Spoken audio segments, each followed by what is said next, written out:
চিৰাঙৰ মইনাগুৰিত কেন্দ্ৰীয় ৰেচম বোৰ্ডৰ উদ্যোগত আৰু অসম ৰেচম বোৰ্ডৰ সহযোগত মোৰ ৰেচম মোৰ গৌৰৱ আঙুনি ৰেচম আঙুনি গোগা শীৰ্ষক এক সজাগতা অনুষ্ঠানৰ আয়োজন কৰে। কেন্দ্ৰীয় ৰেচম বোৰ্ডৰ মেৰা ৰেচম মেৰা অভিমান অভিযানৰ অধীনত ৰেচম উৎপাদনকাৰী কৃষকসকলক আধুনিক পদ্ধতিত ৰেচম উৎপাদন বৃদ্ধিৰ বাবে আৰু যুৱ প্ৰজন্মক ৰেচম উৎপাদনৰ প্ৰতি আকৰ্ষিত কৰাৰ উদ্দেশ্যে এই সজাগতা অনুষ্ঠানৰ আয়োজন কৰে। ৰেচম বিভাগৰ এই সজাগতা অনুষ্ঠানত বিটিচিৰ ৰেচম বিভাগৰ অৱসৰী সঞ্চালক পদ্মশ্ৰী তথা অসম গৌৰৱ ডক্টৰ যোগেশ দেউৰী মুখ্য বক্তা হিচাপে উপস্থিত থকাৰ লগে কেন্দ্ৰীয় ৰেচম বোৰ্ডৰ সহকাৰী সচিব শ্ৰী নাগেশ এচ, অসম ৰেচম বিভাগৰ জ্যেষ্ঠ বিজ্ঞানী বিদ্যুৎ নাথ চৌধুৰী, চিৰাং জিলাৰ ৰেচম বিষয়া সুনীল দেউৰীসহ কেইবাজনো বিষয়া কৰ্মচাৰী আৰু স্থানীয় নেতৃস্থানীয় লোক আৰু ৰেচম উৎপাদনকাৰী কৃষকসকল উপস্থিত থাকে। এই সজাগতা অনুষ্ঠানত ৰেচম উৎপাদনকাৰী কৃষকসকলে বিজ্ঞানীসকলৰ সৈতে মত বিনিময় কৰাৰো সুবিধা লাভ কৰে।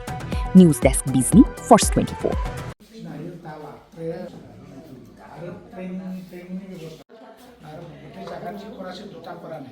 এটাটো পাৰিলে মই আমাৰ ৰাংগীজৰত যিটো নেকি মুগাৰ ৱাইল্ড লাইফ চেঞ্চুৰী আছে তাতে পাতি দিছোঁ।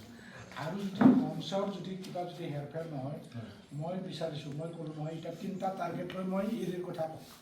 এটা হ'ল স্বাভিমান যিটো কৰি লওঁ আৰু হ'ল চুনাই লওঁ হা কিছুমান মানুহকো পঢ়াই মামলাবা যদি প্রবলেম জানি না কিছুমান কাহিনী মানে সব खौबो जायगाथाय ফুলিনি খৰচানি পায় হাৰ এদি খালামনাय নাৰ্সি মাবাবো আমি যেনেকৈ পুহি থাকোঁ তাৰ লগতে আমাৰ অসুবিধাবিলাক কিবিলাক অসুবিধাৰ কাৰণে আমি ধৰি লওক আজি য'ত আমি 10 গ্ৰাম কৰিছোঁ তাত 50 গ্ৰাম কিয় কৰিব পাৰোঁ বা আমি যিটো ৰেডিং কৰিছোঁ তেখেতক কোৱা মতে যিটো গৰম দিনত বাকীয়ে বহুতখিনি অনিষ্ট কৰিব। মোৰ ৰেচম মোৰ গৌৰৱ, মোৰ ৰেচম মোৰ গৌৰৱ, মোৰ ৰেচম মোৰ গৌৰৱ, আমি ৰেচম আমি দুটা, আমি ৰেচম আমি দুটা। ধন্যবাদ। আজি ইয়াত আমাৰ চিৰাং জিলাৰ যিটো মইনাগুৰি গাঁৱত যিটো সজাগতা শিবিৰ হৈছে এইটো আচলতে আমাৰ ভাৰত চৰকাৰৰ বস্ত্ৰ মন্ত্ৰণালয়ৰ চেন্ট্ৰেল চিল্ক বোৰ্ডৰ অধীনত হোৱা এটা সজাগতা শিবিৰ আৰু যিটো সজাগতা শিবিৰৰ নামটো ৰাখিছে মেৰা ৰেচম মেৰা অভিমান, মোৰ ৰেচম মোৰ গৌৰৱ। গতিকে সেই তেনেকুৱা অভিযানেৰে এইটো হ'ল আমাৰ এৰী পালক মুগা পালক গোটেই কিবাৰ ওচৰত তাৰমানে আমাৰ ৰেচমৰ কিবাটো এটা সজাগতা আনিবলৈ এটা গোটেই ভাৰতত 100 দিনীয়া প্ৰগ্ৰাম এইটো ৰাখিছে আৰু 100 দিনীয়া প্ৰগ্ৰামত এইটো ভাৰতবৰ্ষৰ 218খন জিলাত এই সজাগতা শিবিৰটো হ'ব আৰু চিৰাঙতো তদ্ৰুপ এই সজাগতা শিবিৰটো আজি আৰম্ভ হৈছে। যিটো নেকি এনেকুৱা সজাগতা শিবিৰ 8টা হ'ব এই চিৰাং জিলাতে।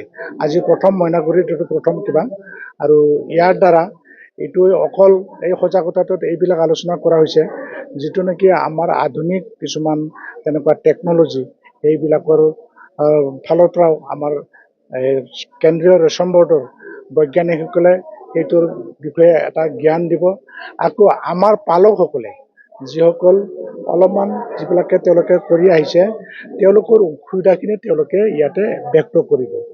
ইয়াৰ মূল উদ্দেশ্যটোৱে হ'ল গোটেইখিনি আমাৰ পালকৰ লগত সহযোগ আৰু আমাৰ কেন্দ্ৰীয় ৰেচম বোৰ্ড আৰু আমাৰ নেকি যিটো ৰাজ্যিক আমাৰ বিটিচিৰ যিটো ৰেচম বিভাগ সকলোৱে লগ লাগি কেনেকুৱাকৈ আমাৰ এই যিটো নেকি আমাৰ জাতিৰ সংস্কৃতি জাতিৰ নেকি যিটো স্বাভিমান এৰী মুগা সেইটোৰ উৎপাদনমুখী কৰা উৎপাদন বঢ়োৱা আৰু কেনেকুৱাকৈ আমাৰ যুৱ চামক আকৃষ্ট কৰি আমাৰ যিটো নেকি ঐতিহাসিক যিটো নেকি জাতিৰ আৰু সংস্কৃতিৰ পৰিচয় সেইটো প্ৰতিষ্ঠা কৰা সেইটো উদ্দেশ্য লৈয়ে এই সজাগতা শিবিৰটো আৰম্ভ কৰা হৈছে।